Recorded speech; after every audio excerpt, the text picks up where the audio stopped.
Bien, pues y llegó el momento también de revisar noticias del plano internacional, ya sentada en esta mesa de trabajo Isel Guerra. ¿Cómo estás, Isel? Hola, ¿cómo estás, Maca? Muy buenos días. Buenos días. Vamos a comenzar esta revisión internacional en Jerusalén con este hecho que ocurría hoy más temprano y que hasta este momento deja al menos 6 víctimas fatales, según lo han estado actualizando aquí las autoridades en estas últimas horas, en un ataque con disparos precisamente en una concurrida autopista en horas de esta mañana, solo unos momentos después de que hubiera finalizado la hora punta. Lo que están viendo ustedes hoy en imágenes, en registros, son parte de las cámaras que captaban precisamente estos momentos de tensión y de incertidumbre en el cruce de Ramot, cuando dos atacantes llegaron en vehículo, y eso llevó a que un agente de seguridad y un civil precisamente respondieran a este ataque en el que se entiende estaban involucradas dos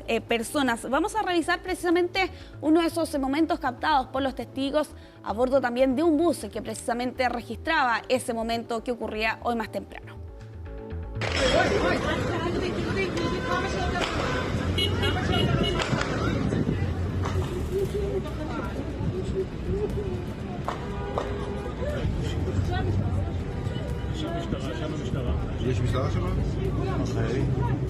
Bueno, estábamos viendo en esas imágenes que se han viralizado en estas últimas horas en redes sociales el momento en que ocurría este ataque en horas de esta mañana, Maca. Evidentemente la preocupación y la incertidumbre también de quienes estaban en ese lugar intentando arrancar como podían en medio del sonido de los disparos. Más temprano se hablaba de 5 víctimas fatales, esa cifra ha aumentado en estos últimos momentos. Dentro de las víctimas se habla de un hombre de 50 años, 3 hombres de unos 30 aproximadamente y una mujer de 50 años que murió en el hospital. Dentro de este balance fatídico, lamentablemente hasta este momento también hay que constatar la situación de al menos 6 personas que están en estado grave tras lo ocurrido durante esta jornada. Y claro, a eso hay que sumar además respecto de los 2 atacantes que según los reportes preliminares murieron en ese lugar.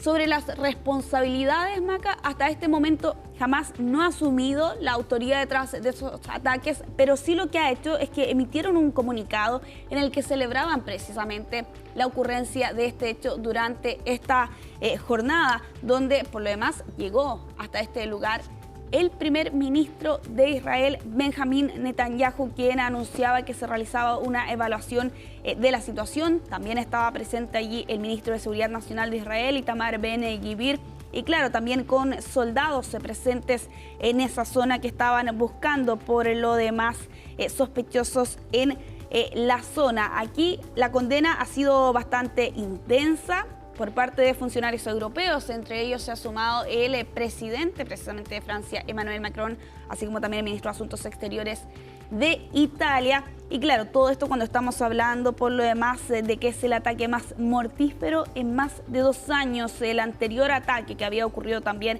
en esta zona fue en enero del 2023 y un hombre palestino abrió fuego y mató a 7 personas. Ahora lamentablemente estamos hablando de al menos 6 víctimas fatales. Medios israelíes apuntan a que al menos 3 de los muertos aparentemente serían rabinos. Parte de la información que tenemos hasta este momento en medio de una noticia que por lo demás se está haciendo en desarrollo. De todas maneras, y que tiene copada la prensa internacional, dada la complejidad y cómo también, ¿cierto?, cómo interviene completamente en la ciudad de Jerusalén un tiroteo de esta envergadura. Sí, y que por lo demás da cuenta también de los episodios más críticos que también ha atravesado el Oriente Medio, ¿no? Medio Oriente más bien, en lo que han sido los últimos años, en medio también de lo que vemos por lo demás en estos últimos 22 meses, ¿no? El conflicto en la franja de Gaza entre Israel y Hamás, lamentablemente con bombardeos que por lo demás continúan en el enclave palestino. Lo hablábamos la semana pasada también por lo demás. Las víctimas fatales que siguen aumentando cada día en medio de lo que está ocurriendo. Exactamente, una hambruna generalizada. Ya declarada por Exactamente, sí, declarada por un organismo monitoreado precisamente por las Naciones Unidas hace ya varias semanas atrás, que da cuenta de algo que por lo demás se entendía ocurría hace un periodo bastante largo, ¿no? En este último año, ¿no? Particularmente desde mayo en adelante. Y claro, hasta este momento les mencionaba que jamás no se ha hecho responsable de este ataque, pero sí lo han celebrado de todas formas, y lo que sin duda podría eso eventualmente significar, no solo para lo que ocurre en el enclave palestino, sino también lo que está ocurriendo en Cisjordania ocupada durante todo este tiempo también. Por eso vamos a seguir bastante pendientes del desarrollo precisamente de lo que ocurría hoy más temprano. Repercusiones posibles a esto. Sí, sin duda, y quizás con anuncios que puedan realizar, por cierto, desde Israel en las próximas horas. Les mencionaba, estaba presente en este lugar el primer ministro de Israel, Benjamín Netanyahu, también el ministro de Seguridad Nacional, Itamar Ben-Gvir, que se entiende es de extrema derecha, ¿no? Dentro de la coalición gobernante de Netanyahu.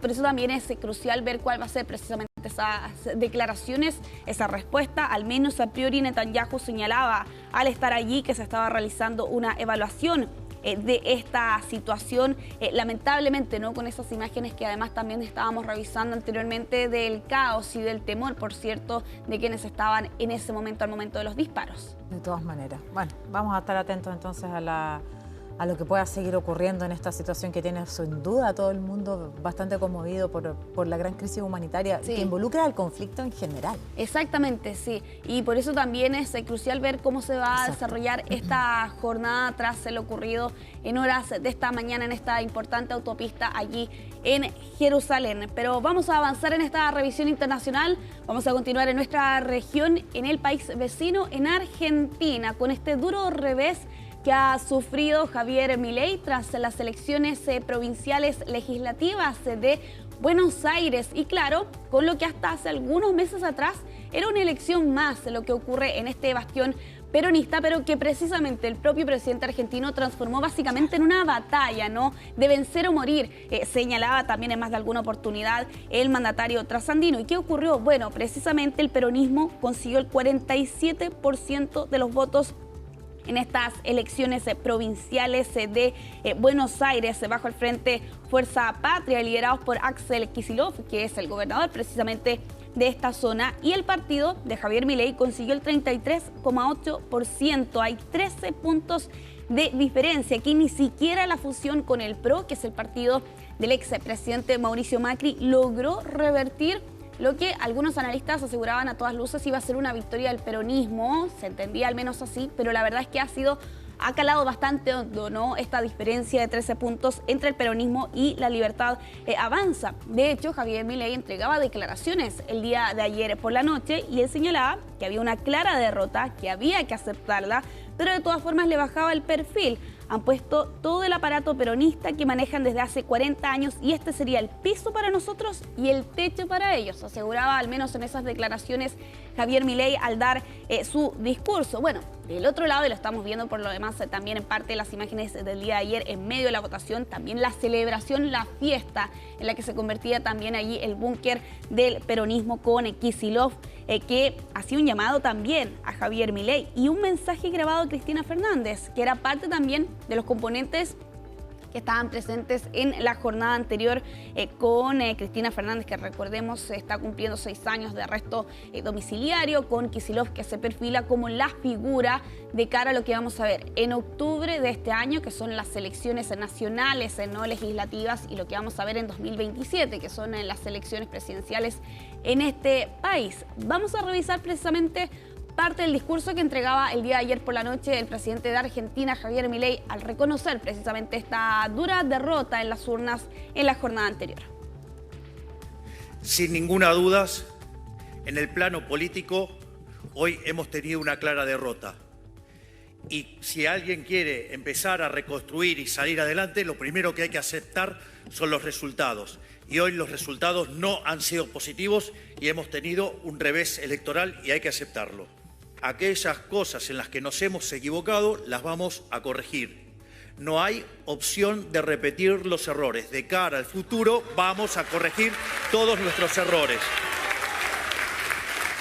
Bueno, el llamado que hacía allí Javier Milei, vamos a corregir todos nuestros errores. Más de algunos se pregunta si el escándalo vinculado con su hermana Karina Milei por la filtración de unos audios pudo haber tenido cierta repercusión precisamente en estas elecciones donde aquí vive el 40% del censo nacional, estamos hablando de 14, exactamente, 40%, es 14 millones de votantes precisamente viven en esta zona de Argentina, ¿no? Que van al margen de estas elecciones nacionales que vamos a ver en octubre y que precisamente hay análisis respecto de, bueno, Milei es el gran derrotado, pero ¿quién es el gran ganador de la jornada anterior?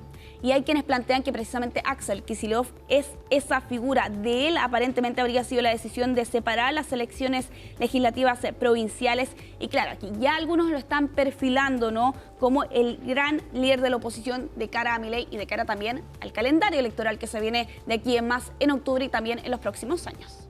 Bien, pues el panorama internacional con Isel Guerra. ¿Nos volvemos a encontrar? Nos volveremos a reencontrar.